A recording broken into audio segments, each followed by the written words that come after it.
السلام عليكم ورحمة الله وبركاته. أحلى متابعين في الدنيا، يا رب تكونوا بخير. النهاردة الفيديو بتاعنا يا جماعة نتكلم فيه عن موضوع مهم جدا. موضوع بيقابل كل الناس الهواة وكل الناس المبتدئين وكل الناس اللي بقالها كتير بتربي عصافير أو بتربي طيور عامة في مختلف أنواع العصافير زي الكوكتيل والاسترالي والبادجي والبغبغانات. فالموضوع ده بيقابل ناس كتير جدا من الهواة. اللي قدام حضراتكم ده فرخ روز البينو.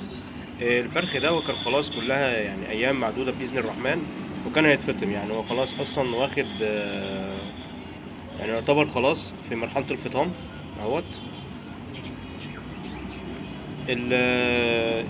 الفرخ ده طبعا السبب اللي موته ان هو الفضلات اللي قدام حضراتكم دي. طبعا انا انشغلت عن القص فتره كبيره، وانشغلت عن العصافير شويه. يا دوب كنت بحط الاكل بس وبنضف، يعني مش على طول، يعني ايه، اهتمام بس مش اهتمام قوي، يعني مش زي الاول.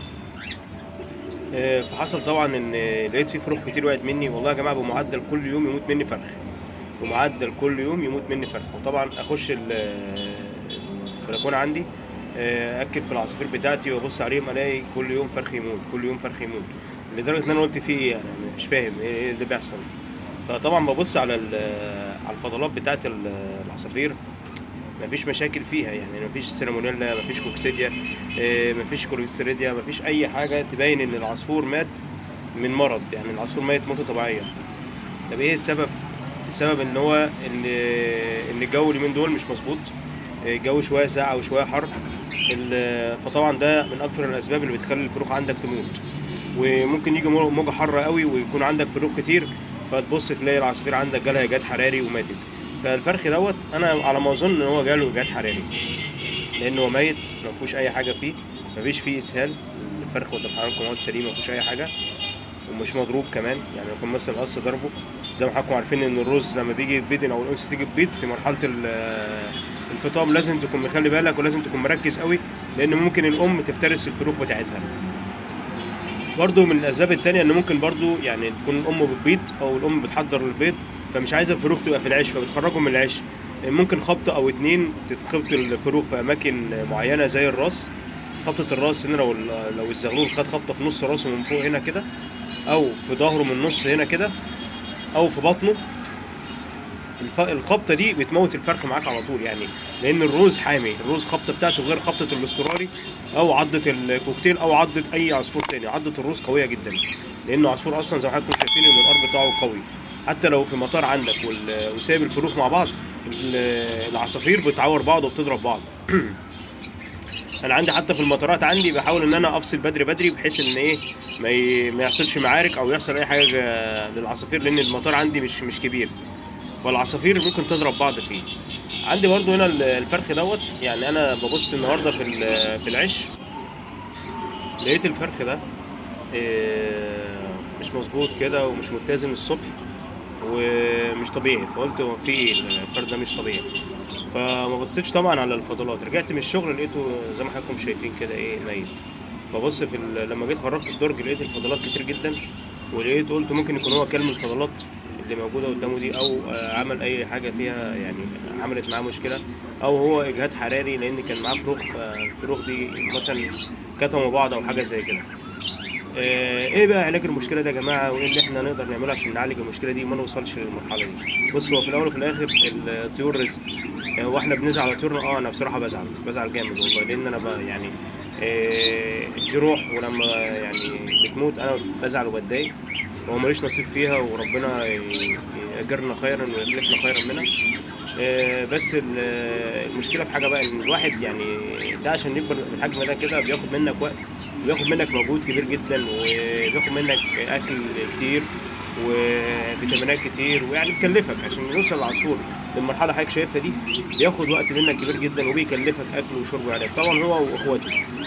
انا العش ده ما شاء الله، يعني حضرتك مش هتصدقوا والله، العش ده ما بقاليش منه حاجه.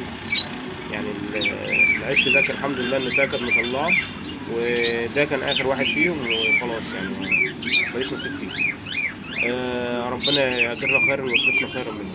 نتكلم بقى ونرجع تاني لعلاج المشكله. علاج المشكله يا جماعه ان انت تتابع عصافيرك كل يوم. كل يوم حتى لو مره واحده بس في اليوم تبص على عصافيرك، مره واحده كل يوم تبص على القفص عندك، وكل يوم تبص على العش وتشوف لو في فضلات كتيره. العصافير جسمها سخن قوي، فبتدي حاجه زي الاملاح المعدنيه، او بتدي حاجه ترطب عليهم زي الفيتامين سي. فبرضو دي حاجه مهمه جدا برضو ما ننساهاش يا جماعه. برضو نشوف القص الكبير. لما يكون القص ممكن بيكون بيضرب زغاليله، يعني ممكن يكون عندك القص الكبير بيمسك زغلوله ويضربها، لان الانثى بتبقى عايزه تبيض، او الذكر غيران من الذكر الصغير فبيضربه. يعني انت لازم تخلي بالك وتركز مع عصافيرك قوي. دي ارواح وربنا يسالنا عليها يوم القيامه، لان دي يعني اللي قدام حضراتكم ده زغلول، ما يعرفش مثلا ايه اللي هيحصل له. هو ما يعرفش، ممكن يكون رايح للاب والام، فالاب والام يضربوه، يعني يكونوا غيرانين منه فيضربوه. طبعا الضرب بتاعهم ده خبطتين من الروز هيموت، مش هيستحمل. الروز غير البادجي او الاسترالي، لما بيجي يعور زغلوله بيقعد يقطع فيه، يعني يقعد ياكل في الدماغ وياكل في الجسم وبتاع.